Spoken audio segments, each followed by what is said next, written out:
Shalom, permisa yang diberkati Tuhan. Bertemu kembali dalam seri pelajaran Sekolah Sabat hari ini. Sebelum kita mendengarkan pelajaran Sekolah Sabat, atau kita sama-sama belajar Sekolah Sabat, mari kita sama-sama mengundang Roh Kudus dengan berdoa.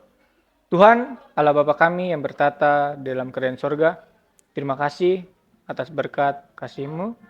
Pada saat ini, kami akan sama-sama belajar mengenai pelajaran Sekolah Sabat.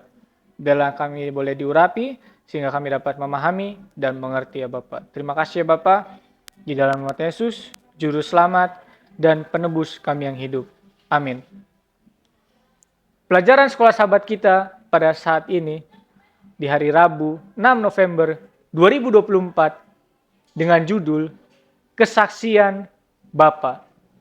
Di dalam Injil Yohanes, dimulai dengan berbicara tentang firman.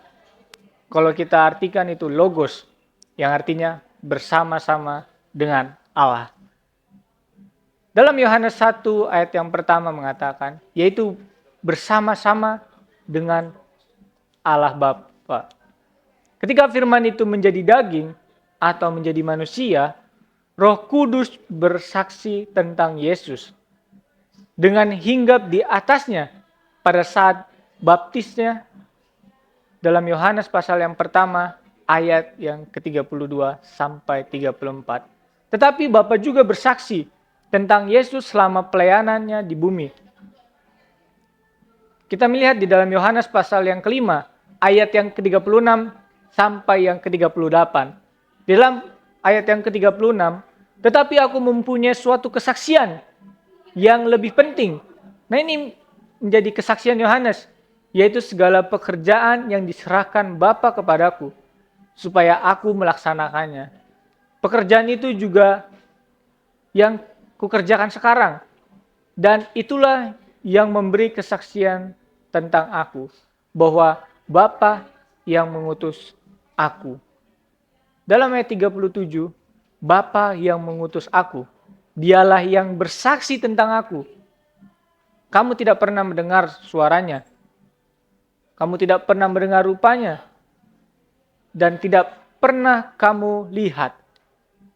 Dan firman-Nya tidak menetap di dalam dirimu, sebab kamu tidak percaya kepada Dia yang mengutusnya. Apakah yang Yesus katakan di sini tentang Bapa? Nah, inilah apakah yang Yesus katakan di sini. Yesus menghubungkan Bapa dengan karya dan mujizatnya. Dan di mana Dia telah melakukannya. Dia dengan sangat-sangat jelas mengatakan bahwa Bapa telah mengutusnya dan juga bersaksi bagaimana tentang Dia.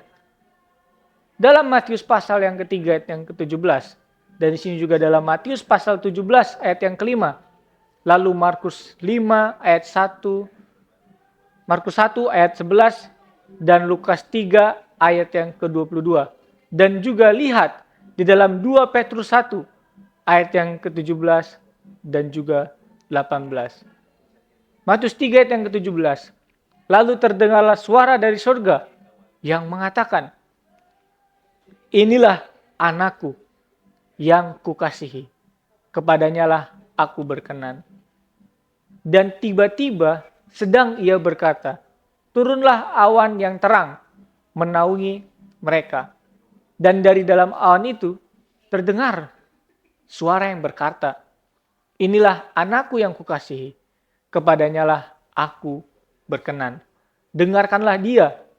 Dalam Markus 1 ayat yang 11, lalu terdengarlah dari sorga, engkaulah anakku yang kukasihi, kepadamu lah aku berkenan.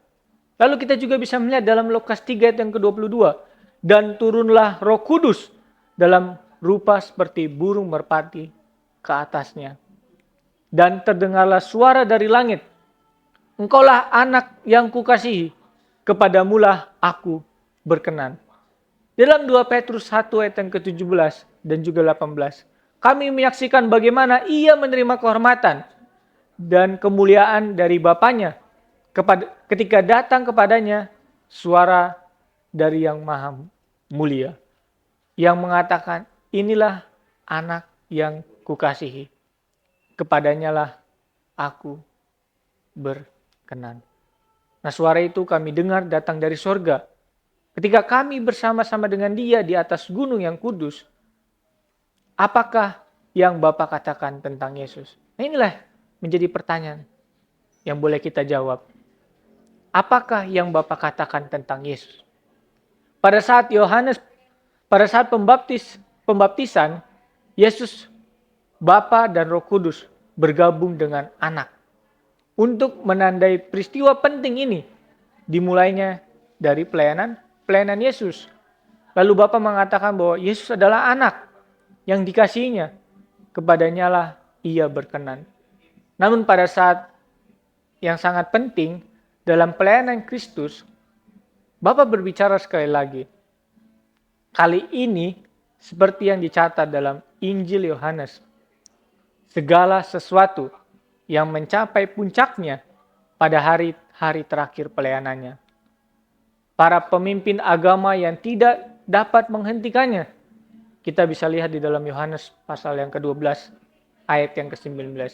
Inilah yang dimana menginginkan dia mati lebih daripada sebelumnya. Banyak orang bersorak-sorai menyambutnya, terutama karena semakin banyak orang yang mendengarkan kesaksian dari mereka yang telah melihat dia atau melihat Yesus. Membangkitkan Lazarus dari antara orang mati, lalu orang-orang mulai mengikuti Yesus. Bahkan orang-orang Yunani yang sedang menghadiri perayaan itu ingin melihat Yesus. Luar biasanya. Ini yang boleh kita lihat. Pada titik ini, sebagai tanggapan di atas dalam perkataan Yesus dalam Yohanes pasal yang ke-12 ayat yang ke-28. Bapa, muliakanlah namamu. Bapa kembali berbicara dari sorga. Aku telah memuliakannya dan aku akan memuliakannya lagi. Seperti yang kita lihat saat kemuliaan Yesus. Itu adalah di kayu salib. Yesus mati di kayu salib. Dengan demikian kesaksian Bapa juga tentang Yesus merujuk kepada pengorbanan agung anak domba Allah bagi dosa-dosa dunia. Ini adalah puncak dari pelayanannya di dunia ini, di mana kematiannya untuk menggantikan kita telah membayar lunas semua dosa-dosa yang telah kita perbuat. Dan di dalam Dia, dengan iman, kita tidak perlu lagi menanggung hukum itu sendiri.